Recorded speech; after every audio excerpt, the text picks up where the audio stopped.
Hi everyone, I've got a workout ready to go, so let's get into it. Starting with, we're going to call this karate punch or karate presses. So we're going to be getting into that kind of lower of the bicep curl position, and then you're going to be punching straight up in front of you 8 to 10 times. And then the next thing you're going to do is like up at a 45-degree angle, so kind of up above your head. And then the last one is going to be straight up over your head. And every time you reset back to that lower curl position. So you're stabilizing the weight in that position while the other arm is doing the work. But that's going to be step one. This one is going to be a lunge press. So we're going to actually go to the bottom of a lunge and just hang out there while we're doing our presses overhead as comfortably and controlled as we can. Wouldn't be a terribly heavy weight. I wouldn't be surprised if some of us are just using a barbell for this because it is a tough position to maintain and hold balance through, as you can see with my leg. This is a good one to challenge your body in terms of balance and strength at the same time, so that'll be fun to test out. This is going to be just single leg wipers on both sides.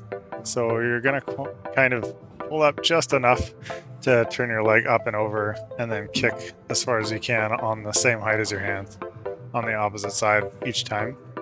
And it's going to really get your obliques involved and a little bit of back too. If you're doing a pull, if you don't pull yourself up, this is mostly going to be lower body, but you get a little bit more action if you do the half pull up while you're kicking your leg over to the side.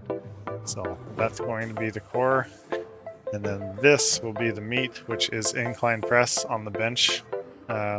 Something a little bit different than bench press. It activates a slightly different part of your chest when you're doing incline press. We can go as heavy or as light as you want for this exercise.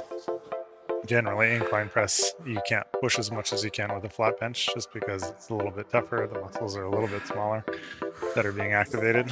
And that's something that you can always improve as you get stronger. And then this is just ring dips, straightforward ring dips with or without weight. I know some of us are still learning how to stabilize in a ring dip, so some of us might just be balancing. And then if you're able to, we're gonna drop into a dip. The key is to try and hit 90 degrees on the elbow and then go back up, controlled without losing the rings. So if you can do that, then you're in good shape. So we'll test it out tomorrow and see how everyone does. We'll see you there. Bye-bye.